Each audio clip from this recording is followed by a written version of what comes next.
உதவிக்கு சகோதரி பீப்பாவை களமிறக்கவிருக்கும் இளவரசி கேட் மிடில்டன் பிரித்தானிய ராணியாக முடிசூட்டிய பின்னர் பிரதான பொறுப்புக்கு தமது சகோதரி பீப்பா மில்டனை களமிறக்க இளவரசி கேட் திட்டமிட்டுள்ளதாக தகவல் கசிந்துள்ளது.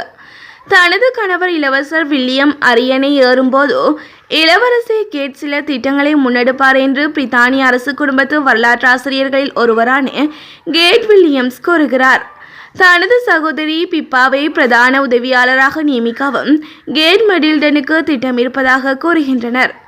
தமது குடும்பத்தினருடன் நெருக்கமான உறவை கொண்டுள்ள கேட் மிடில்டன் தனது சகோதரிக்கு மிக முக்கியமான அந்த பொறுப்பை அளிப்பார் என்றே கேட் கருதுகிறார். கேட் மிடில்டனுக்கு வேறு நெருக்கமான நட்பு வட்டாரங்கள் இல்லை. அவர் தமது தாயார் மற்றும் சகோதரியுடன் மிக நெருக்கமான உறவை கொண்டுள்ளார் என்றும் வில்லியம்ஸ் கூறுகிறார். கனடாவில் சீக்கிய தலைவர் ஹர்பீந்தர் சிங் கொலை வழக்கு. கனடாவில் கடந்த ஆண்டு படுகொலை செய்யப்பட்ட சீக்கிய செயற்பாட்டாளர் ஹர்பீர் சிங் நிஜ்ஜருடன் தொடர்புடைய கொலை வழக்கில் 3 நபர்களை கனடா அதிகாரிகள் கைது செய்துள்ளனர். ஹர்பீந்தர் சிங் நிஜ்ஜர் என்ற சீக்கியர் பிரிவினை தலைவர் வான்கூவரின் புறநகர் பகுதியில் உள்ள ஒரு பரபரப்பான கார் பார்க்கிங்கில் முகமூடி அணிந்து துப்பாக்கி சுடும் குழுவினரால் சுட்டுக் கொல்லப்பட்டார். கனடா பிரதமர் ஜஸ்டின் ட்ரூடோ இந்திய அரசு இந்த கொலைக்கு காரணமாக இருக்கலாம் என்று குற்றம் சாட்டிய பிறகு இந்த மோதல் அதிகரித்தது. டெல்லி இந்த குற்றச்சாட்டை திட்டவட்டமாக மறுத்தது. வெள்ளிக்கிழமை கைது நடவடிக்கைகளை அறிவித்த காவல்துறை கணிப்பாளர் முன்தீப் முகர்ஜி கைது செய்யப்பட்ட 3 சந்தேக நபர்கள் கரண் பிரார், கமல்பிரீத் சிங் மற்றும் கரண்பிரீத் சிங் ஆவர். இம்மூவரும் எட்மண்டன் அல்பர்டாவில் வசித்து வந்ததாகவும் அங்கேயே கைது செய்யப்பட்டதாகவும் அவர் கூறினார்.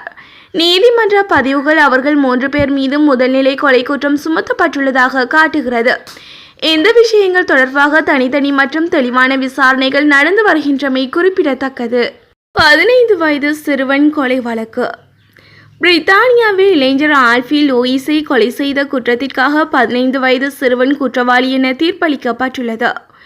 லீட்ஸில் உள்ள ஹார்ஸ்போர்ட் பகுதியில் கடந்த நவம்பர் மாதம் நடந்த சம்பவத்தில் 15 வயது சிறுவன் ஆல்பி மற்றொரு 15 வயது சிறுவன் இளைஞர் ஆல்பி லூயிஸை கொலை செய்த குற்றத்திற்காக குற்றவாளி என தீர்ப்பளிக்கப்பட்டுள்ளது.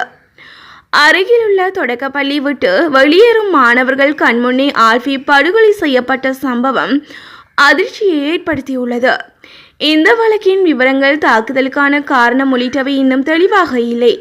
தன் மீது தாக்குதல் நடத்தப்படும் என்ற அச்சத்தின் பேரில் செயற்பட்டதாக குற்றம் சாட்டப்பட்ட சிறுவன் வாதிட்டார். ஆனால் காவல்துறை சாட்சிகள் அளித்த வாக்குமூலங்கள் ஒரே மாதிரியாக இருந்தன. அவை இந்த குற்றச்சாட்டை மறுத்தன என்று அரசு தரப்பு வழக்கறிஞர்கள் வாதிட்டனர். குற்றம் சாட்டப்பட்ட சிறுவனுக்கு விதிக்கப்பட உள்ள தண்டனை விவரங்கள் வெளியிடப்படவில்லை. இளைஞர்கள், குறிப்பாக பள்ளி மாணவர்கள் சம்பந்தப்பட்ட கத்தி குற்ற செயல்களின் கோடிய தாக்கத்தை இந்த வழக்கு நமக்கு நினைவூட்டுகிறது.